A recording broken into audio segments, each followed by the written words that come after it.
53,10,00,000 বর্গ কিলোমিটার। এই পৃথিবীর এক প্রান্তে বাংলাদেশ, আরেক প্রান্তে আমেরিকা। বাংলাদেশ থেকে বিমান রওনা দেয়, আমেরিকায় বিমান পৌঁছায়। পুরো পৃথিবী ভ্রমণ করতে বিমানের সময় লাগে মাত্র 24 ঘন্টা। জোরে বলেন কয় ঘন্টা? বুঝছেন? পুরা বিশ্ব নয়, পুরা পৃথিবী। দুনিয়া আলাদা, পৃথিবী আলাদা। মহাবিশ্ব আলাদা, পৃথিবী আলাদা। এই পৃথিবীটা বিশাল বড়। পৃথিবীর মানচিত্রের মধ্যে আমাদের বাংলাদেশটা এই আঙ্গুলের এক করের চেয়েও ছোট দেখা যায়, ঠিক না বেঠিক? আল্লাহু আকবার। এই পুরা পৃথিবীটা কত বড়! এই পৃথিবীটা ভ্রমণ করতে বিমানের সময় লাগে মাত্র 24 ঘন্টা। এবার আপনি বুঝে থাকলে বলেন, এক 24 ঘন্টায় এক পৃথিবী, দুই 24 ঘন্টায় দুই পৃথিবী, তিন 24 ঘন্টায় তিন পৃথিবী। এবার আসেন, 40 বছর দূরত্বের হলো জান্নাতের এক একটা দরজা। এই 40 বছরের মধ্যে কয়টা 24 ঘন্টা আছে? 40 বছরের ভিতরে সম্ভবত 14,600টা 24 ঘন্টা আছে। কত বলেন? 14,600টা 24 ঘন্টা। তার মানে দুনিয়ার হিসাবে জান্নাতের গেট 5টা এত বড় যে 14,600টা পৃথিবী জান্নাতের দরজার সামনে রাখলে একটার সাথে আরেকটা ঘষা খাবে না, বাড়ি খাবে না। অনায়াসে 14,600 পৃথিবী জান্নাতের দরজা দিয়ে এক কাতারে, এক সিরিয়ালে ভিতরে ঢুকতে পারবে আর বের হইতে পারবে। আমি যে হিসাবটা দিলাম, এই হিসাবটা ঠিক না বেঠিক? সবাই বলেন বেঠিক। আরে আমি যেটা কই এটাই কোন, বলেন বেঠিক। বেঠিক কয় ঠিক, বলেন বেঠিক। কেন বেঠিক? দুনিয়ার হিসাব আর আখেরাতের হিসাব কি এক? আমি তো দুনিয়ার হিসাবে বলছি। দুনিয়ার হিসাব তো ছোট, আখেরাতের হিসাব সবকিছু বড়। আখেরাতের একদিন দুনিয়ার 50,000 বছর। কোরআনুল কারীমের মধ্যে আছে খালফিনা আলফাস 50 আলফাসানা। আখেরাতের একদিন দুনিয়ার 50,000 বছর যদি হয়, নবীজি বলছেন জান্নাতের গেট 40 বছরের। এবার আখেরাতের 40 বছর দুনিয়ার কয় কোটি বছরের সমান আল্লাহ ভালো জানে। তাহলে আমার হিসাব ওই গেটের তুলনায় একটা মাত্র বিন্দু, ঠিক না বেঠিক? তাহলে বুঝেন ওই গেট কত বড় হবে।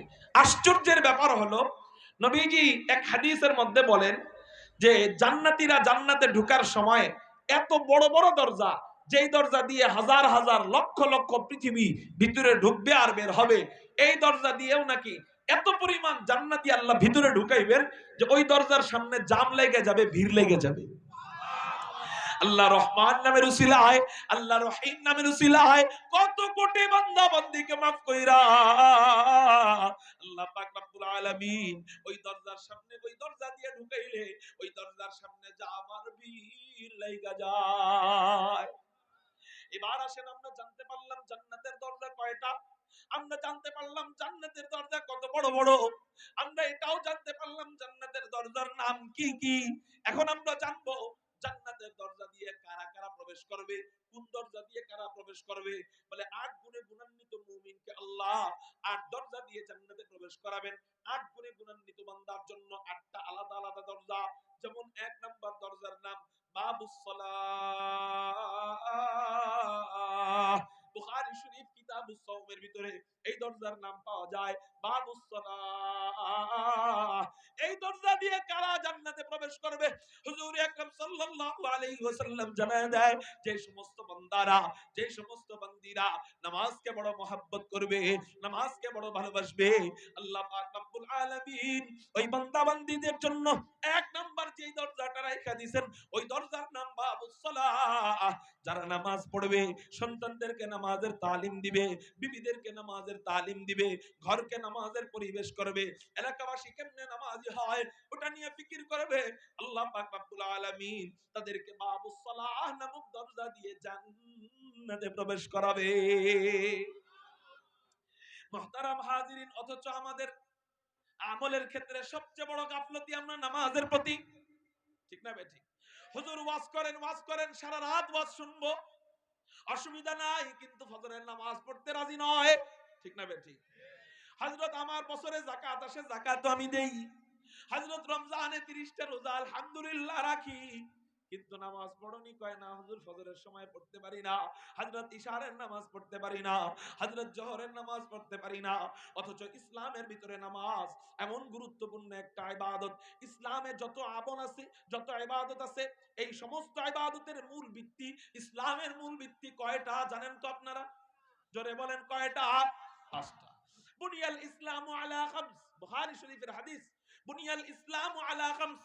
আমরা পাঁচটা বিষয় সম্পর্কে জানি, তারপরেও একটু নতুন ভাবে জানবো, একটু অন্যভাবে জানবো। জানা বিষয়ে আবার দ্বিতীয়বার জানলে নতুন কিছু পাওয়া যেতে পারে। মুহতারাম হাজিরিন, নবীজি বুখারী শরীফের মধ্যে বলেন, বুনিয়াল ইসলামু আলা খামস, শাহাদাতি আল্লা ইলাহা ইল্লাল্লাহ ওয়া আন্না মুহাম্মাদার রাসূলুল্লাহ ওয়া ইকামিস সালাহ ওয়া ইতাইজ যাকাহ ওয়াল হজ্জ ওয়া সাওমি রমাদান। হুজুর আকরাম সাল্লাল্লাহু আলাইহি ওয়াসাল্লাম বলেন, ইসলামের মূল ভিত্তি পাঁচটা, বুনিয়াদ পাঁচটা। এক নাম্বার ঈমান, আল্লাহ এবং তার রাসূলের উপর ঈমান আনা। দুই নাম্বার নামাজ, তিন নাম্বার যাকাত, চার নাম্বার হজ, পাঁচ নাম্বার রোজা। এতটুকু পর্যন্ত আমরা সবাই জানি। কিন্তু আমরা যে নতুন জিনিসটা এখানে জানবো সেটা হলো, এই পাঁচটা মূল ভিত্তির ভিতরে চারটা মূল ভিত্তি আল্লাহ ওয়াহির মাধ্যমে নাজিল করেছেন। কিন্তু একটা ইবাদত, একটা মাত্র মূল ভিত্তি আল্লাহ ওয়াহির মাধ্যমে নাজিল করে নাই। এই মূল ভিত্তি আল্লাহ ডাইরেক্ট দিছে, ডাইরেক্ট। সুবহানাল্লাহ বলেন। যেমন ঈমান, ঈমান আল্লাহ ডাইরেক্ট দেন নাই, ওয়াহির মাধ্যমে নাজিল করেছেন। কুরআনুল কারীমের আয়াত, আমিনু কামা আমানান নাস ইন্নাল্লাযীনা আমানু ওয়া আমিলুস সালিহাতি কানাত লাহুম জান্নাতুল ফিরদাউসি নুজুলা আল্লাযীনা আমানু ওয়া আমিলুস সালিহাত ওয়া লা তাহিনু ওয়া লা তাহজানু ওয়া আনতুমুল আ'লাউনা ইন কুনতুম মুমিনিন। এই যে ঈমানের আয়াতগুলা, এগুলা আল্লাহ ডাইরেক্ট দেন নাই, ওহীর মাধ্যমে পাঠাইছেন, জিবরাইলের মাধ্যমে পাঠাইছেন। দুই নাম্বার নামাজ, নামাজের কথা একটু পরে বলতেছি। তিন নাম্বার যাকাত, যাকাতও আল্লাহ ডাইরেক্ট দেন নাই, জিবরাইলের মাধ্যমে পাঠাইছেন। ওয়া আতুজ যাকাত, চার নাম্বার হজ, হজও আল্লাহ ডাইরেক্ট দেন নাই, ওহীর মাধ্যমে পাঠাইছেন। ওয়ালিল্লাহি আলান নাসি হিজ্জুল বাইতি মান ইসতাতা ইলাইহি সাবিলা, আল্লাহ হজ ও ওহীর মাধ্যমে পাঠাইছেন। পাঁচ নাম্বার রোজা, রোজাও আল্লাহ ওহীর মাধ্যমে পাঠাইছেন। কুতিবা আলাইকুমুস সিয়ামু কামা কুতিবা আলাল্লাযীনা মিন ক্বাবলিকুম লাআল্লাকুম তাত্তাকুন। রোজাও আল্লাহ ওহীর মাধ্যমে নাজিল করেছেন। তাহলে পাঁচটার ভিতরে চারটা আল্লাহ শুধু ওহীর মাধ্যমে নাজিল করেছেন। কিন্তু একটা মাত্র ইবাদত আছে, যে ইবাদত আল্লাহ শুধু ওহীর মাধ্যমে নাজিল করে ক্ষান্ত হয় নাই, যে ইবাদতটা আল্লাহ ডাইরেক্ট নবীজিকে দিয়ে দিয়েছে, সেই একটা মাত্র ইবাদতের নাম হলো নামাজ। সেটা কি বলেন? সালাত। কেমনে কেমনে ডাইরেক্ট দিল? কয় মিরাজের রজনীতে নবীজি ঘুমায়াছিলেন উম্মে হানির ঘরে। আল্লাহ পাক রব্বুল আলামিন নবীজিকে উম্মে হানির ঘর থেকে ঘুম থেকে জাগাইয়া জমজমের পাশে শুয়াইয়া বুকের থেকে নাভি পর্যন্ত ফাইরা ভিতর থেকে সব কিছু বের করে এরপর জমজমের পানি দিয়ে ধুইয়া জান্নাত থেকে আনা রেশমি রুমাল দিয়ে ঢাকা ঈমান এবং হিকমতের অক্সিজেন ভিতরে পুশ কইরা হযরতে জিবরাইল এমন করে ইশারা দিয়া সিনায় সিনায় জোড়া লাগাইয়া বুরাকের পিঠে চড়াইয়া, মিরাজের রজনীর কথা বলতেছি, বুরাকের পিঠে চড়াইয়া বাইতুল মুকদ্দাসে নিয়া সমস্ত নবীদের ইমাম বানাইয়া, ইমামুল আম্বিয়া বানাইয়া, সাত আসমান দেখাইয়া, আট জান্নাত দেখাইয়া, সাত জাহান্নাম দেখাইয়া, বাইতুল মামুর মসজিদে নিয়া আল্লাহ পাক রব্বুল আলামিন সিদরাতুল মুনতাহার গোড়ায় নিয়া রফরফে চড়াইয়া ফেরেশতাদের নূরের সাগর দেখাইয়া, লৌহ কলম দেখাইয়া, আরশ কুরসি দেখাইয়া আল্লাহ নবীজিকে আল্লাহর কাছে নিয়া আল্লাহর কুদরতি হাঁটুর সামনে বসায়া বসায়া আল্লাহ নবীজির সাথে লম্বা সময় পর্যন্ত গল্প সল্প কইরা ওই রাতের স্মৃতি হিসাবে 5 ওয়াক্ত নামাজ পুরস্কার দিয়া দেয়। নামাজ আসছে ডাইরেক্ট, সব আসছে কিসের মাধ্যমে?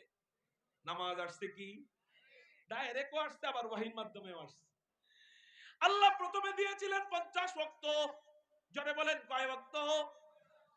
নবীজি আল্লাহর কাছে দোয়া করা আরম্ভ করলেন। আল্লাহ, বুখারী শরীফের হাদিস, হাদিসটা অনেক লম্বা, আমি সংক্ষেপে বলতেছি। মুসা আলাইহিস সালাতু ওয়াস সালামের সাথে পরামর্শ করে নবীজি আল্লাহর কাছে আবার গেলেন, যায় বলেন, আল্লাহ, আমার উম্মতের জন্য 50 ওয়াক্ত নামাজ তো অনেক কঠিন হয়ে যাবে, আপনি একটু কমায়া দেন না। আপনি একটু কি করেন না, কমায়া দেন না। আসলেই বলেন 50 ওয়াক্ত নামাজ থাকলে কঠিন হয়ে যাইতো না? হ্যাঁ, 5 ওয়াক্ত নামাজই পড়তে চাই না, 50 ওয়াক্ত কেমনে পড়তেন? এক এক ওয়াক্ত নামাজ গড়ে আপনি যদি 10 মিনিট ধরেন, গড়ে, তাহলে এক ওয়াক্ত নামাজ 10 মিনিট, ওযু 5 মিনিট, আবার এই মসজিদে আসা যাওয়া 5 মিনিট, মোট 20 মিনিট। এক ওয়াক্ত নামাজ তাহলে 20 মিনিট গেলে 50 ওয়াক্ত নামাজে যাবে 1000 মিনিট। কয় হাজার মিনিট? তাহলে 24 ঘন্টার মধ্যে মিনিটই হইল 1450 মিনিট। কয়শো মিনিট? 24 ঘন্টার মধ্যে 1450 থেকে 1500 মিনিটের মধ্যে যদি আমার 3 ভাগের 2 ভাগ সময় নামাজেই চলে যায়, সারা দিন রাতের 3 ভাগের 1 ভাগ বাকি থাকে, ওই 1 ভাগে আমি ঘুমাবো কখন, খাবো কখন, টয়লেট করব কখন, ব্যবসা করব কখন, বাণিজ্য করব কখন, সফর করব কখন, দাওয়াত দিব কখন, মানুষের বাড়িতে, আত্মীয়র বাড়িতে যাব কিভাবে, হ্যাঁ, বন্ধু বান্ধবকে সময় দিব কখন, পড়ালেখা করব কখন, সব তো নামাজ পড়তে পড়তে চলে যেত। ঠিক না ভাই? ঠিক। কঠিন হয়ে যেত। এতটুক মনে রাখেন যে 50 ওয়াক্ত নামাজ পড়তে কয় মিনিট লাগে? 1000 মিনিট। কয় মিনিট? কমটা ধরলাম, কম, 1000 মিনিট।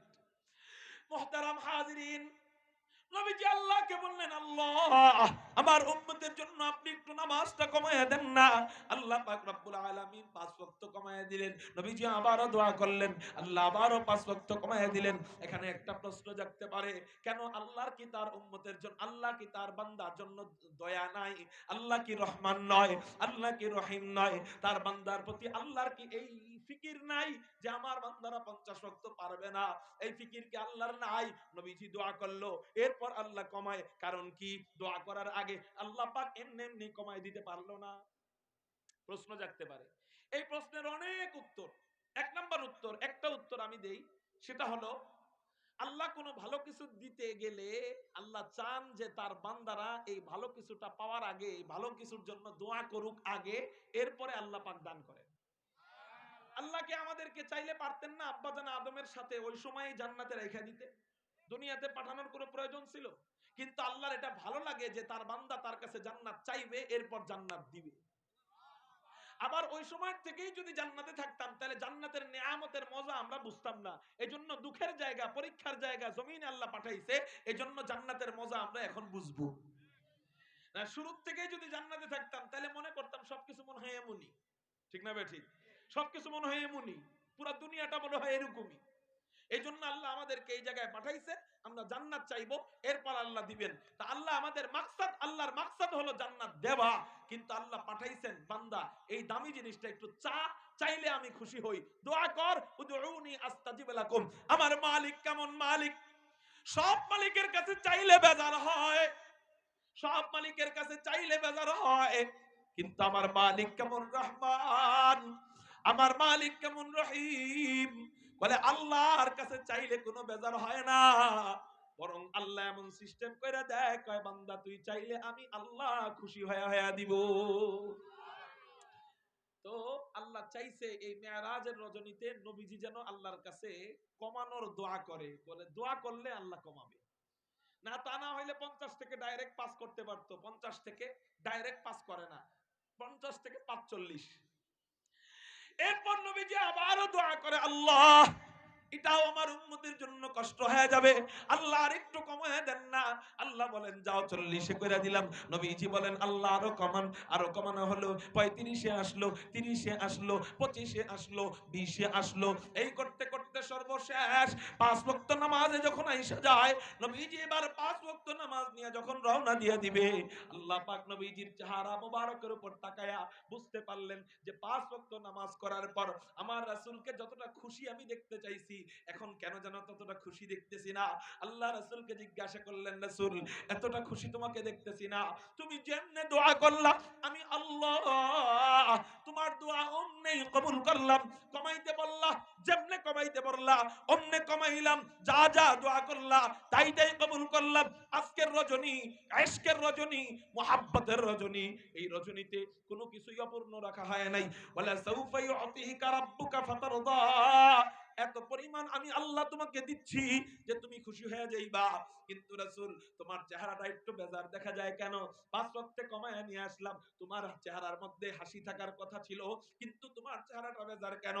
আকায়ে নামদার তাজদারে মদিনা সরকারে দো জাহাঁ আহমদ মুজতবা মুহাম্মদুর রাসূলুল্লাহ সাল্লাল্লাহু আলাইহি ওয়াসাল্লাম আল্লাহর কাছে বলে, আল্লাহ আমি জানি আমার উম্মতের সহজতার জন্য আপনি 50 ওয়াক্ত নামাজ থেকে 5 এ নামায় নিয়ে আসছেন, কিন্তু আমি ভাবতেছি আসলেই যদি 50 ওয়াক্ত নামাজ থাকতো আর আমার উম্মত যদি একটু কষ্ট কইরা ওই 50 ওয়াক্ত নামাজ পড়তে পারতো, তাহলে কতই না বেশি নেকি পাইতো, কতই না বেশি সওয়াবের অধিকারী হইতো। আল্লাহ আমার ওইটা ভেবে মনটা খারাপ যে আমার উম্মতের তো হায়াত কম, মুসা আলাইহিস সালাতু ওয়াস সালামের জামানার উম্মতের মতো আমার উম্মতের হায়াত নয়, বনি ইসরাইলের উম্মতের মতো আমার উম্মতের হায়াত নয়, হযরত নূহের উম্মতের মতো আমার উম্মতের হায়াত নয়, আমার উম্মতের হায়াতে জিন্দেগি একেবারে শর্ট। তো 5 ওয়াক্ত নামাজ পড়লে ওরা তো তেমন নেকি পাবে না, 50 ওয়াক্ত পাইলে যতটা নেকি পাইতো এখন তো নেকির হার কমে যাচ্ছে। এইজন্য আমি নবীর মন খারাপ। আল্লাহ পাক রব্বুল আলামিন বলেন, রাসূল আরে কেন মন খারাপ করতেছো? তুমি আমার কাছে দোয়া করছো কি? নবীজি বলেন, আল্লাহ আমি আমার উম্মতের নামাজ কমানোর দোয়া করছি।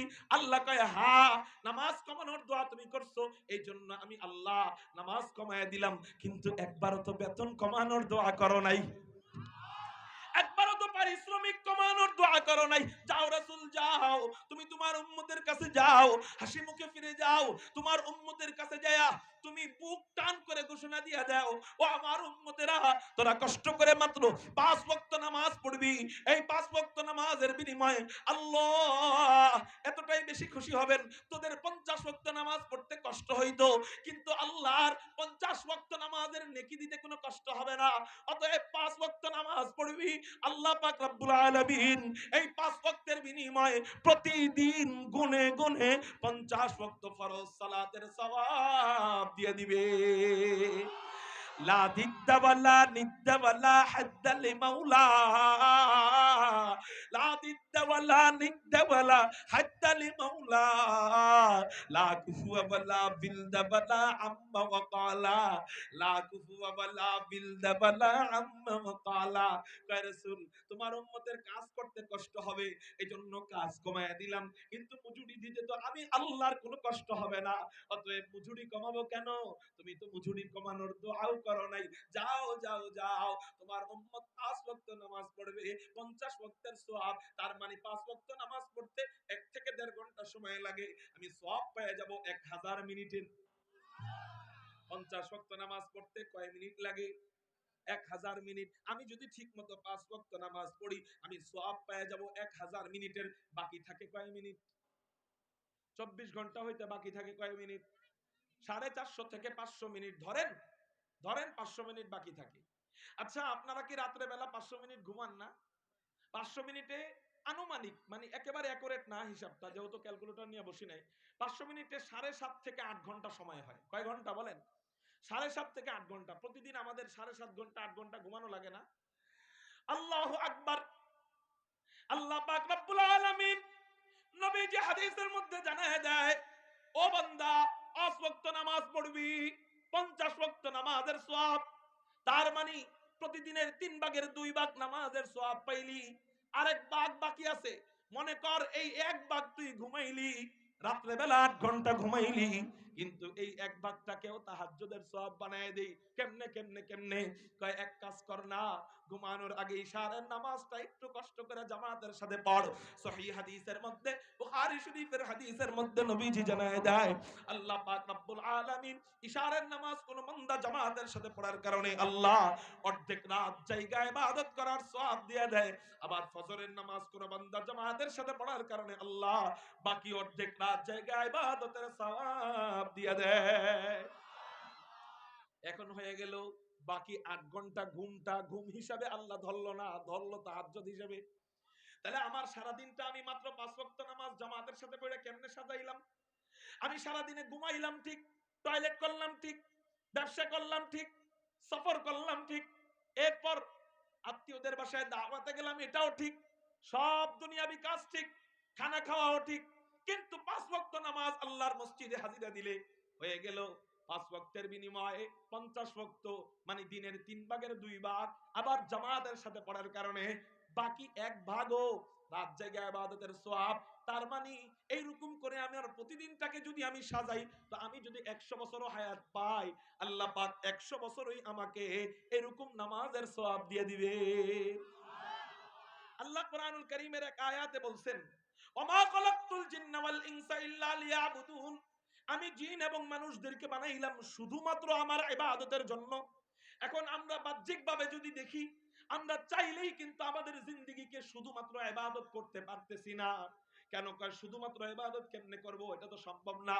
ইবাদত করতে গেলে আমার স্বাস্থ্য ভালো থাকতে হবে, আর স্বাস্থ্য ভালো রাখার জন্য আমার ঘুমাইতে হবে, আমার খানা খাইতে হবে, আমার ব্যবসা করতে হবে, আমার টয়লেট করতে হবে। তো আল্লাহ যে বললেন শুধুমাত্র ইবাদতের জন্য বানাইছি, আমি চাইলেও তো আমার জিন্দেগিকে শুধুমাত্র ইবাদত বানাইতে পারছি।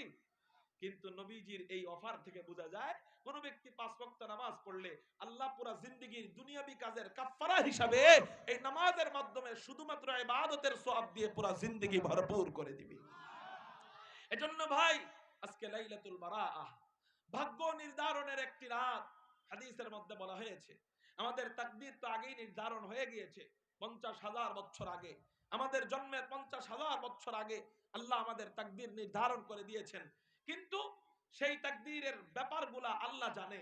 সে আল্লাহ এরপর বান্দাদেরকে, ফেরেশতাদেরকে এই রাত্রে ওই আল্লাহর কাছে জানা যে তাকদীরগুলা আমাদের ব্যাপারে আছে, ওই তাকদীরগুলা বন্টন করে করে, যেমন কথার কথা, এই এলাকার ব্রিজ করা দরকার, এই বাজেট প্রথমে সরকারের কাছে ছিল, এরপরে সরকার আস্তে আস্তে প্রতিনিধিদের হাতে দেয়, ঠিক না ঠিক? এরপরে প্রতিনিধি বন্টন করে যে এখানে কত টাকার ব্রিজ হবে, এখানে কত টাকার রাস্তা হবে, এই বাজেট আস্তে আস্তে পাস হয়।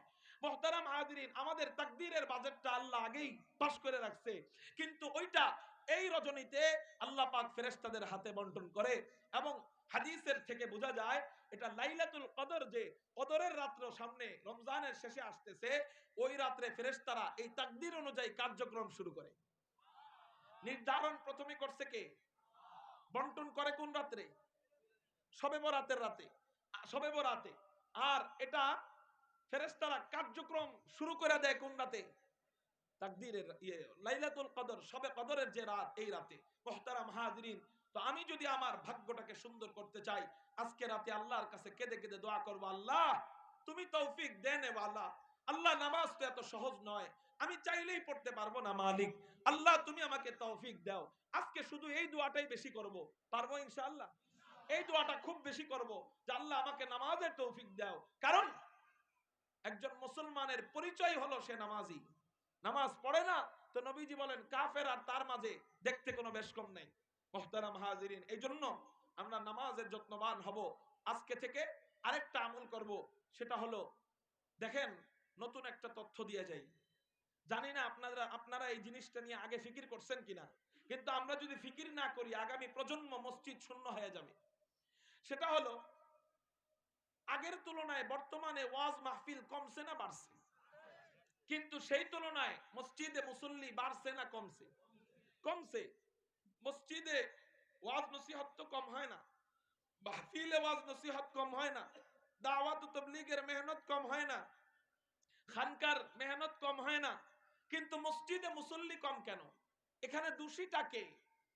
উলামায়ে কেরামদের দাওয়াতি কার্যক্রমে কোনো কমতি নাই, কিন্তু মসজিদে মুসল্লি নাই কেন? এটার কারণ কেউ সঠিক কারণ দিতে পারবেন আপনারা আমাকে? এর সঠিক কোনো কারণ দিতে পারবেন? আগে যদি মুসল্লি ছিল 50 জন, এখন হয়ে গেছে 10 জন সেই মসজিদে। অনেক মসজিদে তো আছে ইমাম সাহেব একা একাই নামাজ পড়ে। আমরা হাইওয়ে রোডে চলি তো আমরা জানি হাইওয়ে রোডের পাশে মসজিদগুলা ইমাম সাহেব অনেক সময় একা একা নামাজ পড়ে। মুহতারাম হাজিরিন, এইভাবে মসজিদে মুসল্লি শূন্য হয়ে যাচ্ছে, জনমানবহীন শূন্য মরুভূমির মতো সুন্দর সুন্দর মসজিদগুলা পড়ে আছে। কেন? কারণ কি? বলে এর 1 নাম্বার কারণ হলো আমরা বাবারা যারা আছি এর জন্য 1 নাম্বার দোষী আমরা বাবারা। আগের জামানার বাপ চাচাদেরকে দেখতাম তারা তাদের সন্তানদেরকে মসজিদে নিয়ে যাইতো, মসজিদে আনা নেওয়া করতো, তো মসজিদের অভ্যাস হয়ে যেত। বাবার দেরি হইলে সন্তান ডাক দিত, আব্বা মসজিদে যাইবা না? তো ডাইকা ডাইকা মসজিদে নিয়ে যেত। তা আর আমাদের পোলাপানদেরকে আমরা ডাক দিব কি? ডাক দেওয়ার সময় তো ওর হাতে শয়তানের বাক্স, ঠিক না বে ঠিক? এটা নিয়ে যখন গেমস খেলে, এটার প্রতি ওরা এতটাই আসক্ত হয়ে যায় যে আপন রক্তের সম্পর্কিত খালা কেউ ছাড়ে না, মা কেউ ছাড়ে না। ওই যে দীপুমণি বাইগনার বাড়িতে গেছিল বেড়াইতে, ওই পলাইতে গেছিল আর কি।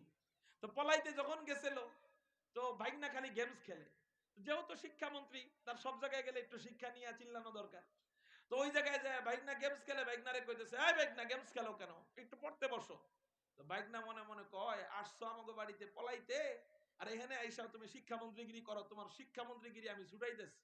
ফোন করে 99 ফোন দিয়ে কয়, স্যার আপনারা দীপুমণিকে খুঁজতেছেন? কয় হ্যাঁ। কয় উনি তো আমার বাড়িতে আছে, আসেন চলে আসেন, ধরে নিয়ে যান। মুহতারাম হাজিরিন, ঘটনাটা হাস্যকর মনে হলেও এখান থেকে বড় শিক্ষা আমাদের আছে। আমাদের সন্তানদের হাতে যদি আমরা মোবাইল দেই ছোট্ট সময়ের থেকে, এই মোবাইল থাকার কারণে এই বাচ্চাটা এতটাই আসক্ত হয়ে যায় মোবাইলের প্রতি, তখন আপন খালাকেও খালা মনে করে না। আরে আমরা তো আমাদের খালাদের জন্য জীবন দিতে প্রস্তুত হয়ে যাই, কারণ মায়ের পরেই আমরা খালাকে স্থান দিই। তো আপন খালাকেও তখন খালা মনে করে না, আপন মাকেও মা মনে করে না, আপন বাবাকেও বাবা মনে করে না, ঠিক না বে ঠিক? এজন্য আগে আমাদের ঘর থেকে এই মোবাইল নামাইতে হবে। হুজুর এটা সম্ভব না। তো সম্ভব যদি না হয়, যেহেতু প্রয়োজন সেহেতু আপনি সীমিত আকারে চালান। আপনি বাড়িতে যখন যাবেন মোবাইলটা কাছেই রাখবেন না, আলমারিতে ঢুকায় রাখেন, যখন ফোন আসবে তখন হাতে নেন। বাচ্চাদের সামনে দিবেন না, খানা খাওয়াইতে বসায় মোবাইল দিবেন না, ওই যে খানা খায় না দেখা মোবাইল একটা ছেড়ে দিই, টিভি একটা ছেড়ে দিই। মুহতারাম হাজিরিন, এই জন্য ওর পর্যাপ্ত পরিমাণ ওই খাবারের যে চাবানো, দাঁত দিয়ে যে চর্বণ করে খাবারটা যে চাবায়, এই চাবানোর পরে শরীরের ভিতরের যে ওই খাবার থেকে পর্যাপ্ত পুষ্টি যাওয়ার দরকার, ওই মোবাইল দেখা টিভি দেখা খানা খাওয়ার কারণে ওইটা চাবায় না, অমনি গিলে ফেলে। আর গিলে ফেলার কারণে পর্যাপ্ত পরিমাণ পুষ্টি না পেয়ে বাচ্চাটা আস্তে আস্তে বড় হয়। ফলশ্রুতিতে দেখা যায় আগের জামানার 70 বছর একজন বুড়া, সেই বুড়া গাছ পাততে পারতো, কিন্তু বর্তমান জামানার 20 বছরের একটা ছেলের হাতে একটা কোদাল দেন অথবা কুড়াল দেন, দুইটা বাড়ি দিবে গাছে আর পড়ে যাবে। শক্তি কম, ছোট্ট সময়ের থেকে শক্তি কম। কেন? এদের মূল পুষ্টির যে উৎস খানা, এই খানাটা এরা যে খায় এই মোবাইলের নেশায়, টিভির নেশায়, এরা ভালো মতো চাওয়ায়ও না। এগুলা তো দুনিয়াবি হিসাব, দুনিয়াবি কথা, ওই কথা নালে বাদই দিলাম। আখিরাতের কথা যদি বলি, আপনি মোবাইল যদি সরাইতে নাই পারেন, আপনাকে অনুরোধ করব, একটা বয়স পর্যন্ত আপনার বাচ্চা আপনার কথা শুনবে। সেই বয়সটা হলো 12-13 বছর পর্যন্ত। এরপরে বেয়াদব হয়ে যাবে, শুনবে না। এই 12-13 বছর বয়সের আগে আপনার বাচ্চাকে নামাজি বানান। কেমনে? আমিও মসজিদে যাব, আমার বাচ্চাটাকেও আমি মসজিদে নিয়ে যাব। বলেন, আমিও মসজিদে যাব, আমার বাচ্চাটাকে আমি কোথায় নিয়ে যাব? হুজুর বাচ্চাদেরকে মসজিদে নিয়ে গেলে ওরা তো অনেক দুষ্টামি করে। আমি বলবো, বাচ্চারা দুষ্টামি করবে না তো আপনার খালু দুষ্টামি করবো? দুষ্টামি তো বাচ্চারা করবেই, কিন্তু হুজুর দুষ্টামি করলে নামাজে ব্যাঘাত ঘটে, এতে গুনাহ হবে না? না, গুনাহ হবে না। কেন? দলিল, হুজুর আকরাম সাল্লাল্লাহু আলাইহি ওয়াসাল্লাম নামাজ পড়তেন, হাসান হোসেন কাঁধে উঠে যেত, নবীজি তাদেরকে সরায় দিতেন না, রুমের বাইরে পাঠায় দিতেন না, মসজিদের বাইরে পাঠায় দিতেন না। নবীজি সিজদা দেওয়ার সময় ওরা ব্যথা পাবে কিনা নামাজের ভিতরেই ওদেরকে নামায়া এরপরে নবীজি সিজদা দিতেন। আবার নবীজি যখন দাঁড়াইতেন তখন আবার ওরা কাঁধে উঠে যেত। মুহতারাম হাজিরিন, তারপরেও যদি নবীজির ব্যাঘাত না হয় নামাজে, আমরা কি নবীজির চেয়ে বড় আল্লাহওয়ালা হয়ে গেছি? অতএব বাচ্চারা মসজিদে দুষ্টামি করলে, আমার মন হলো যার যার ব্যক্তিগত ব্যাপার, নিজের মন নিজে কষ্ট করে টাইনা রাখবেন, মন চলে গেলে আবার টাইনা আনবেন, মন চলে গেলে আবার টাইনা আনবেন। আল্লাহ পরিপূর্ণ এক আল্লাহওয়ালা নামাজের সওয়াব দিয়ে দিবে। কিন্তু বাচ্চাদেরকে যদি আমরা তাড়ায় দেই, এই বাচ্চারা মসজিদকে জেলখানা মনে করবে, ওই মসজিদে আর আসবে না। আর বাচ্চাদেরকে যদি মসজিদটাকে খেলার মাঠে রূপান্তরিত করতে পারি, একদিন ওই বাচ্চারা এই মসজিদের মুসল্লি হিসেবে দাঁড়াবে, ঠিক না বেঠি? এই জন্য আমরা এই গাজীপুরের এই অঞ্চল, জায়গার নাম কি, ভাওয়াল মির্জাপুরের এই মুসলমানদের থেকে সারা বিশ্ব যেন একটা মেসেজ পায়।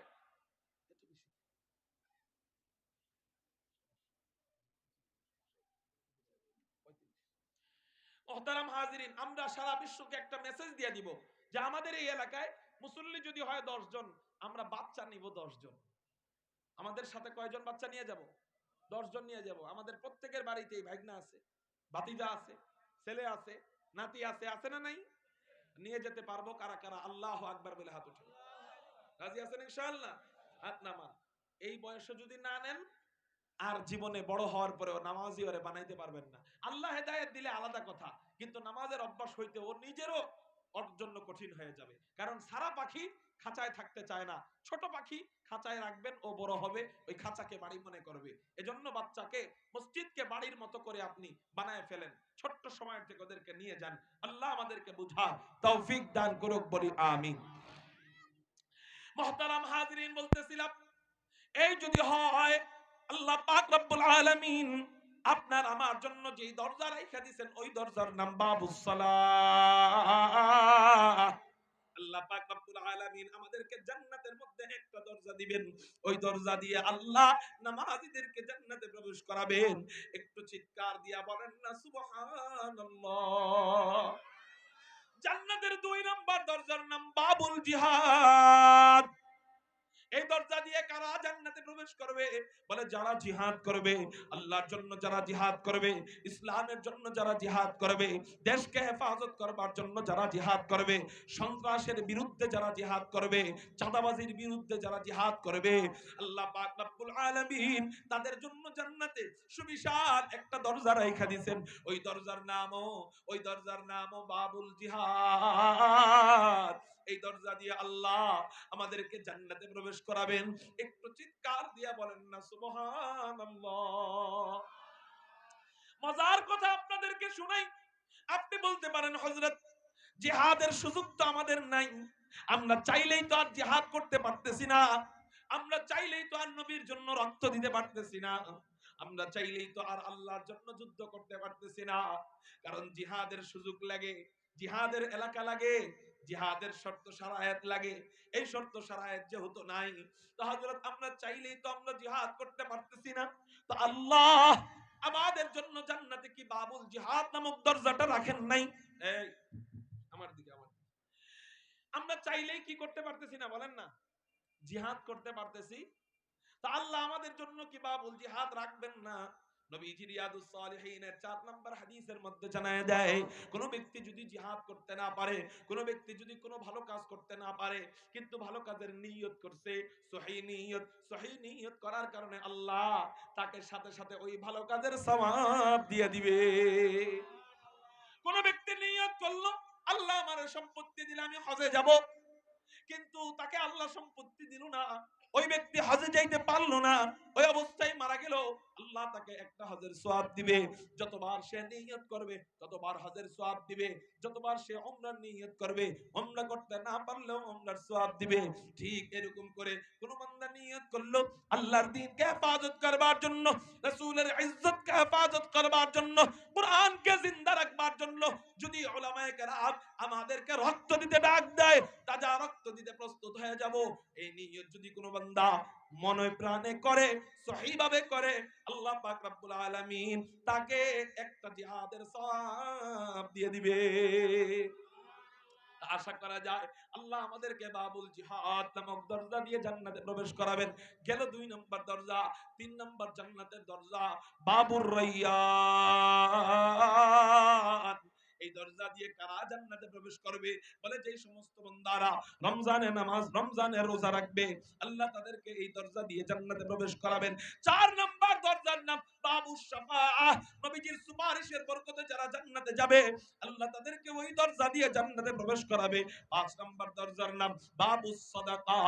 নবী যারা সদকা দিবে, দানবীর যারা ইসলামের জন্য মন উজাড় করে যারা দান করবে, আল্লাহ তাদেরকে বাবুস সাদাকাহ নামক দরজা দিয়ে জান্নাতে প্রবেশ করাবেন।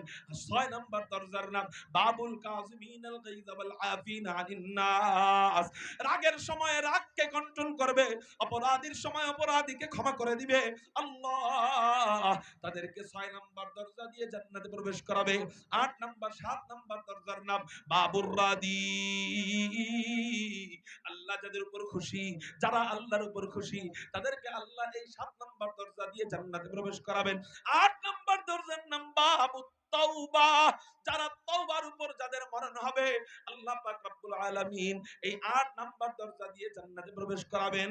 একটু চিৎকার দিয়ে বলেন সুবহানাল্লাহ। আল্লাহ আমাদেরকে 8 গুণে গুণান্বিত হওয়ার তৌফিক দান করুক, সবাই বলি আমিন।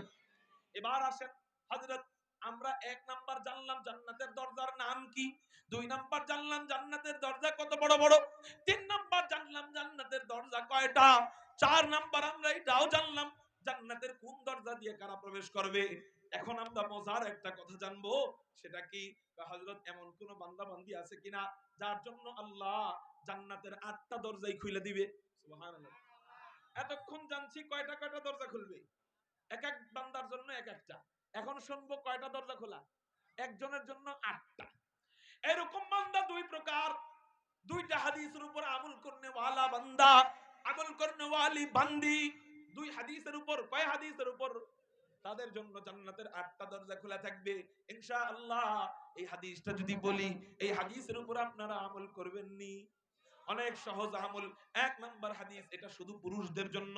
নবীজি বলেন, বুখারী শরীফের হাদিস, কোন ব্যক্তি ভালোভাবে ওযু করে, সুন্দরভাবে ওযু করে, ওযু করার পর কালেমা শাহাদাত পড়ে, আশহাদু আল্লা ইলাহা ইল্লাল্লাহ ওয়া আশহাদু আন্না মুহাম্মাদান আবদুহু ওয়া রাসূলুহু, কালেমা শাহাদাত পড়ে, ওযু করার পর যে ব্যক্তি সব সময় কালেমা শাহাদাত পড়বে, আল্লাহ তার জন্য জান্নাতের 8টা দরজা খোলা রাখবেন।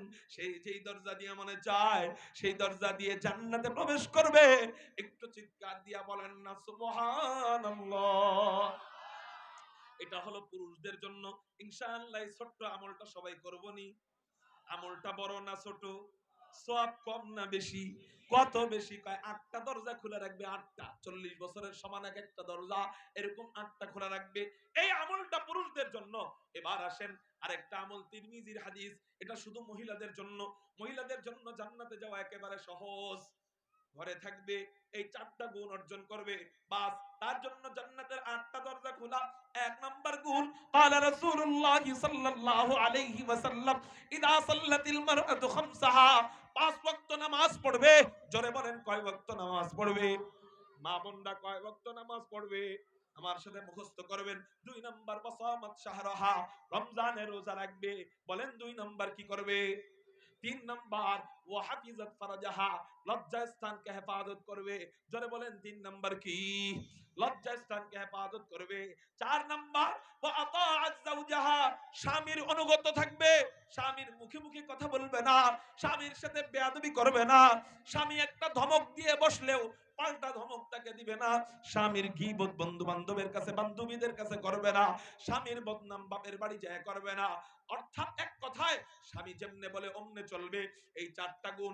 1 নাম্বার 5 ওয়াক্ত নামাজ পড়া, 2 নাম্বার রমজানে রোজা রাখা, 3 নাম্বার লজ্জা স্থানকে হেফাজত করা, 4 নাম্বার স্বামীর অনুগত হওয়া। এই 4টা গুণ যেই মহিলা অর্জন করবে, আল্লাহ পাক রব্বুল আলামিন তাকে বলবে, ইলালাহা উদখুলিল জান্নাতা মিন আইয়ি আবওয়াবিল জান্নাতি শিকতি। ও মহিলা, তোমার জন্য জান্নাতের 8টা দরজাই আমি আল্লাহ প্রস্তুত করে রাখছি। তোমার যেই দরজা দিয়ে মনে চায় সেই দরজা দিয়ে জান্নাতে চলে যাও। তাহলে আমরা আলহামদুলিল্লাহ, আমরা আমাদের মা বোনদেরকে এই 4টা গুণে গুণান্বিত করতে পারবো তো ইনশাআল্লাহ? আল্লাহ তুমি তৌফিক দাও। তাহলে আমরা দরজা সম্পর্কে 5 নাম্বার তথ্য জানলাম। কয় নাম্বার তথ্য? সেই তথ্য কি? বলে সবগুলা দরজা দিয়ে কারা প্রবেশ করবে। দরজা সম্পর্কে 6 নাম্বার তথ্য বলে আমার বয়ান শেষ করব। মনে হয় আপনাদের অনেক কষ্ট হইতেছে, এজন্য এই তথ্যটা বলেই বয়ান শেষ করব। আল্লাহ ওই দরজা দিয়ে ঢুকানোর আগে জান্নাতীদেরকে আল্লাহ 4টা পরিবর্তন ঘটাবেন। জান্নাতের দরজা দিয়ে ঢোকার আগে আল্লাহ জান্নাতীদেরকে কয়টা পরিবর্তন ঘটাবেন? 4টা। জোরে বলেন কয়টা? আমরা যখন পাত্রী দেখতে যাই অথবা বিয়ে করতে যাই, কত সুন্দর চেহারাটাকে আমরা ফ্রেশ করি। বেগুনি কালার চেহারা পুরা দুধের মতো সাদা কইরা ফেলাই গৈসা গৈসা। কয় তুমি তোমার বিবি, নতুন বিবির কাছে গেলে চেহারাকে যদি এত পরিষ্কার করো, জান্নাতে আল্লাহ কত হুর রাইখা দিছে, কত গিলমান রাইখা দিছে। জান্নাতে নবীজির সাথে সাক্ষাৎ হবে, জান্নাতে আল্লাহকে তোমরা দেখবা। অতএব এই কাল্লা মার্কা চেহারা নিয়ে জান্নাতে গেলে মানায় না। এই জন্য আল্লাহ আমাদের জন্য জান্নাতে যাওয়ার আগে 4টা পরিবর্তন দিয়ে দিবেন। চিৎকার দিয়া বলেন সুবহানাল্লাহ। 1 নাম্বার পরিবর্তন, আমরা যখন জান্নাতে ঢুকবো, জান্নাতীরা জান্নাতে যাওয়ার আগে আল্লাহ বয়সটার পরিবর্তন দিবেন। এই বয়সটা কেমন পরিবর্তন হবে? আল্লাহ পুরুষদেরকে 30 থেকে 33 বছরের যুবক বানায়া দিবেন, আর মা বোনদেরকে কোন কোন হাদিস মোতাবেক পাওয়া যায় 30 থেকে 33 বছরের যুবতী, আর কোন কোন হাদিস মোতাবেক পাওয়া যায় আল্লাহ মা বোনদেরকে 18 বছরের যুবতী বানায়া দিবেন। একটু চিৎকার দিয়া বলা যায় না সুবহানাল্লাহ। 2 নাম্বার পরিবর্তন, আল্লাহ পাক রব্বুল আলামিন আমাদেরকে জান্নাতে দেওয়ার আগে 2 নাম্বার পরিবর্তন যেটা ঘটাবেন, আল্লাহ পাক রব্বুল আলামিন আমাদের চেহারার রূপ পরিবর্তন করে দিবেন। অর্থাৎ আমার যেই জান্নাতের এরিয়া, আমার জান্নাতের এরিয়ার মাঝে আমাকে আল্লাহ সবচেয়ে সুন্দর বানাবে। আপনার জান্নাতের এরিয়ায় আল্লাহ আপনাকে সবচেয়ে সুন্দর বানাবে। আমার জান্নাতের এরিয়ায় আমি সবচেয়ে সুন্দর, আমার বিবি সবচেয়ে সুন্দরী। আপনার জান্নাতের এরিয়ায় আপনি সবচেয়ে সুন্দর, আপনার বিবিকে আল্লাহ সবচেয়ে সুন্দরী বানায় দিবে। হযরত আমি কি হুরদের থেকেও বেশি সুন্দর থাকবো? উত্তর হা হা হা। আল্লাহ দুনিয়ার মানুষদেরকে হুরদের থেকেও বেশি সুন্দর সুন্দরী বানায় দিবে। একটু চিৎকার দিয়া বলেন না সুবহানাল্লাহ। কয়টা পরিবর্তন গেল? 2টা পরিবর্তন গেল। 3 নাম্বার পরিবর্তন, আল্লাহ পাক রব্বুল আলামিন জান্নাতীদের অবাঞ্ছিত লোম আর পশমগুলা ফালায়া দিবেন। অবাঞ্ছিত লোম থাকবে না, বগলের নিচের পশম থাকবে না, নাভির নিচের পশম থাকবে না। এখন প্রশ্ন হইল, হযরত আল্লাহ কি আমাদের দাড়িটাও ফেলে দিবেন কিনা? প্রশ্ন আসে না যে আল্লাহ কি আমাদের দাড়িও ফেলে দিবেন? আল্লাহু আকবার। তিরমিজি শরীফের 2545 নম্বর হাদিসের মধ্যে হুজুর আকরাম সাল্লাল্লাহু আলাইহি ওয়াসাল্লাম জানায় যায়, আল্লাহ পাক রব্বুল আলামিন জান্নাতীদেরকে দাড়ি ফালায়া দাড়িবিহীন জান্নাতে ঢুকাবে। হযরত এত কষ্ট করে দাড়ি রাখলাম, এটা কি ফালায়া দেওয়ার জন্য নাকি? তো আল্লাহ ফালাবে কেন? আল্লাহ ফালাবে কেন? উত্তর হলো, কয়েকটা উত্তর আছে। 2টা উত্তর আপনাদের সামনে দেই। 1 নাম্বার উত্তর, নামাজ শরীয়তের আদেশ, রোজা শরীয়তের আদেশ, হজ শরীয়তের আদেশ, দাড়িও শরীয়তের আদেশ। শরীয়তের আদেশ মরণের আগ পর্যন্তই। আখিরাতে আর শরীয়তের আদেশ কাজে আসবে না। আখিরাতের আজ শরীয়তের নতুন করে আদেশ দেওয়া হবে না। অর্থাৎ জান্নাতে নামাজ নিয়ে যাওয়ার দরকার নাই। নামাজ সব দুনিয়াতে, কবরে নামাজ নিয়ে যাও ঠিক আছে, কিন্তু জান্নাতের ভিতরে ঢোকার সময় আর নামাজের দরকার নাই, জান্নাতের ভিতরে রোজার দরকার নাই, জান্নাতের ভিতরে হজের দরকার নাই। এজন্য আল্লাহ বলবে, যেহেতু এটাও শরীয়তের হুকুম, আর হুকুম ছিল তুমি মারা যাওয়ার আগ পর্যন্ত, এখন আর এটার দরকার নাই, যাও যাও যাও, আমি আল্লাহ তোমার দাড়ি কাইটা দাড়িবিহীন জান্নাতে ঢুকায় দিলাম। এই হলো একটা কারণ। 2 নাম্বার কারণ মুহাদ্দিসিনে কেরাম বলেন, দ্বিতীয় নাম্বার কারণ বলে আল্লাহ বলবে বান্দাকে, ও আমার বান্দারা, তোরা দুনিয়াতে দাড়ি রাইখা আমাকে খুশি করছস, আমার রাসূলকে খুশি করছস, এবার জান্নাতে তোরা যাবি, এখন আমি তোদেরকে খুশি করব। দুনিয়াতে দাড়ি রাখার কারণে তোর এলাকার মানুষরা তোরে বুড়া বুড়া বইলা চেতাইতো, তোর বন্ধু বান্ধব স্কুলে তোরে জ্বালাইতো, স্কুলে তুই দাড়ি বড় বড় নিয়ে যাইতে পারতি না, বন্ধু বান্ধব তোরে কান্দাইতো, তুই কনসার্টে ঢুকতে পারতি না, দাড়ি লম্বা থাকার কারণে মদের আসরে বসতে পারতি না, দাড়ি লম্বা করা থাকার কারণে ইফটিজিং করতে পারতি না, কত মনে চাইতো দাড়িটা কাটতে, কিন্তু আমার মহাব্বতে, আমার রাসূলের মহাব্বতে কখনো তুই খুর লাগাস নাই, এক মুষ্টির নিচে কখনো কাটস নাই। যা যা যা, দুনিয়াতে তুই আমারে মহাব্বত দেখায়া দাড়ি রাইখা খুশি করলি, জান্নাতে এবার খুশি করার পালা হলো আমার।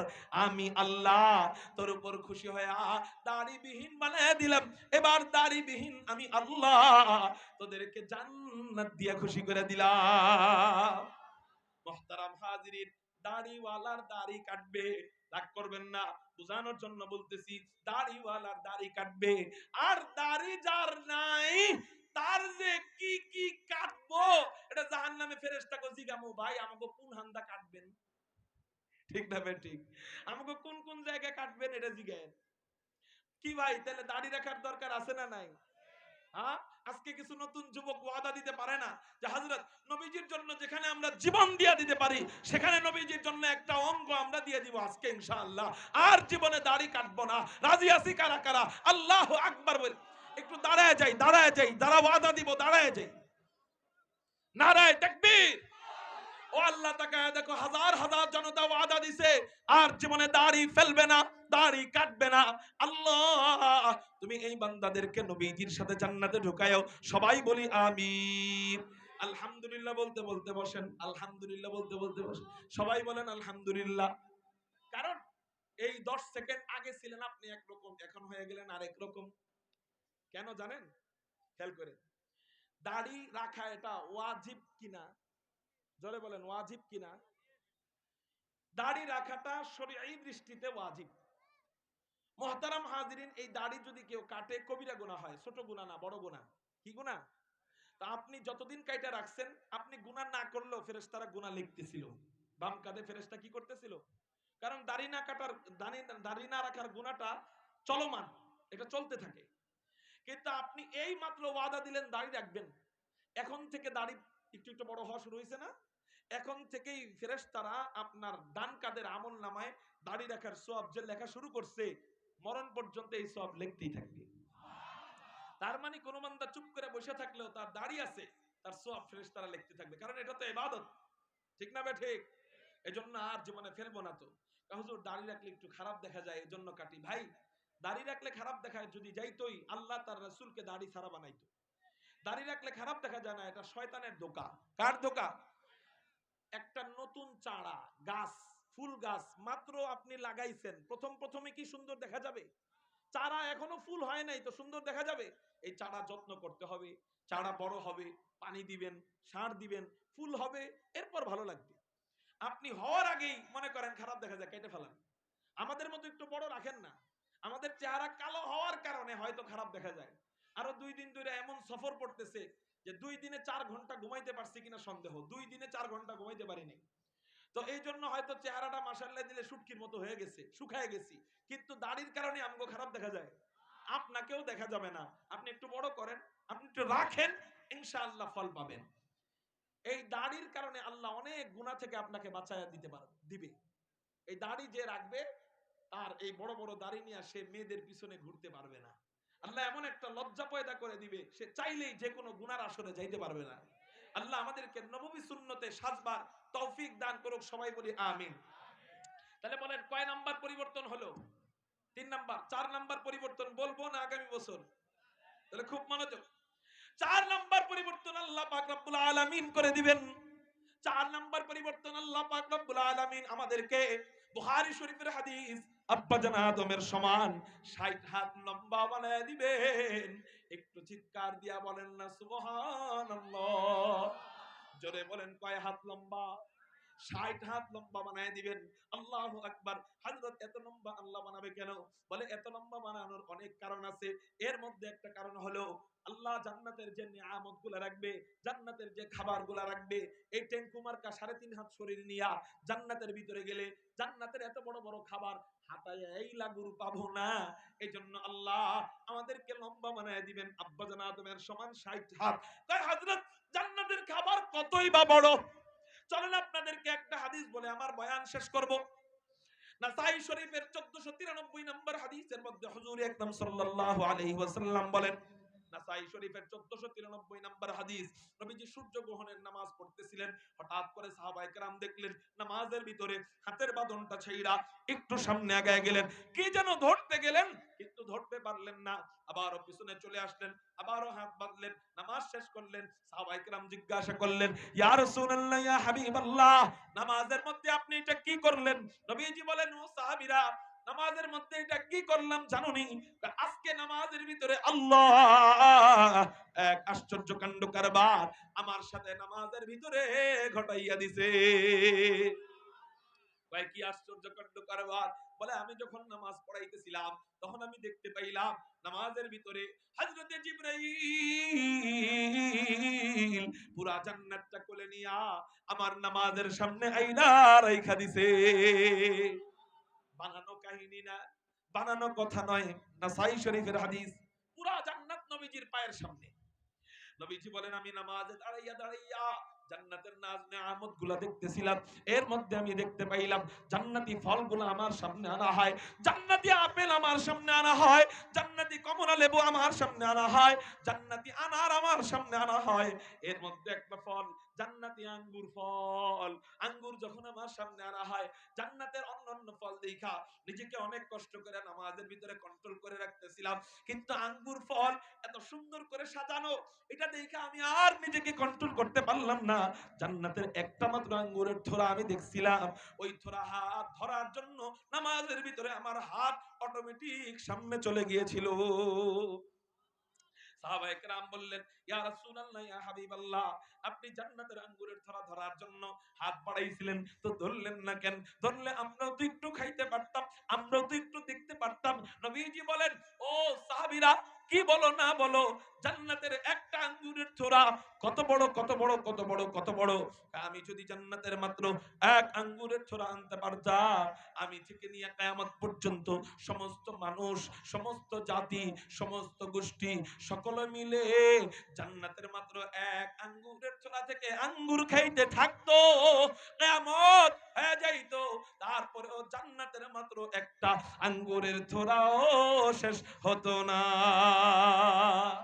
मैं ढूंढ रहा कहाँ है दरबार इलाही, मोहब्बत में तेरा दम बदम रखना है मौला, मोहब्बत में तेरा दम बदम रखना है मौला, मोहब्बत में तेरा दम बदम रखना है मौला, तेरा नाम मजीना है तेरी नाम में मरना, हमें तो दोस्त बना ले, हमें तू मस्ती बना दे, हमें तू दोस्त बना ले, हमें तू मस्ती बना दे, हमें तू प्यार बना ले, हमें तू यार बना ले, हमें तू प्यार बना ले, हमें तू यार बना ले, तो खुदावंद यमीनी तो खुदावंद शिमाली, तो खुदावंद यमीनी तो खुदावंद शिमाली, तो खुदावंद अराधी तो खुदावंद समावी, तो खुदावंद अराधी तो खुदावंद समावी, तो खुदा मालिक फिरदौस खुदा खालिक तू नार, तू न फरमानु के रहमन तू गुनहगार के गफ्फार, तू न फरमानु के रहमन तू गुनहगार के गफ्फार। কারো জবান যেন বন্ধ থাকে না, চিৎকার দিয়া বলি না আল্লাহু আকবার। দুনিয়াতে ছোট ফল আঙ্গুর, জান্নাতে গেলে যদি এত বড় হয়, এবার আপনি চিন্তা করেন তাহলে জান্নাতে মুরগির রান কত বড়, মুরগির রান যদি এত বড় হয়, খাসির রান কত বড়, এটা যদি এত বড় হয়, গরুর রান কত বড়, এটা যদি এত বড় হয়, জান্নাতের উটের রান কত বড়। বলে এত বড় বড় খাবার খাওয়ার জন্য এই টেঙ্কুমার্কা এতটুকু শরীর নিয়ে মানায় না, এই জন্য আল্লাহ আমাদেরকে আব্বাজান আদমের সমান ৬০ হাত লম্বা বানায় দিবেন। একটু চিৎকার দিয়া বলেন সুবহানাল্লাহ। এই হলো চারটা পরিবর্তন। এই চারটা পরিবর্তনের পর জান্নাতের দরজা দিয়ে আমরা ঢুকবো কেমনে? ঢোকার সময় আমাদেরকে কারা অভ্যর্থনা দিবে? অভ্যর্থনা দেওয়ার সময় আমাদেরকে ফেরেশতারা কি বলবে? জান্নাতি বিবিরা, জান্নাতি হুররা আমাদেরকে কিভাবে অভ্যর্থনা দিবে? জান্নাতে আল্লাহ আমাদেরকে কেমনে সালাম দিবে? জান্নাতি বিবিদের সাথে জান্নাতে আমাদের গান বাজনা কেমন হবে? জান্নাতি হুরদের সাথে আমাদের অবস্থা কেমন হবে? জান্নাতের সমুদ্রের সৈকত কেমন হবে? জান্নাতের মাহফিল কেমন হবে? জান্নাতে আল্লাহকে দেখার দৃশ্য কেমন হবে? ইনশাআল্লাহ আল্লাহ যদি পরবর্তীতে কখনো বসান, কখনো সুযোগ দেয়, তাহলে বাকি আলোচনা করব। ওয়াসিকাল্লাযীনা তাকাউ রাব্বাহুম ইলাল জান্নাতি যুমারা হাত্তা ইযা জাউহা ওয়া ফুতিহাত আবওয়াবুহা ওয়া ক্বালা লাহুম খাযানাতুহা সালামুন আলাইকুম তিবতুম ফাদখুলুহা খালিদিন।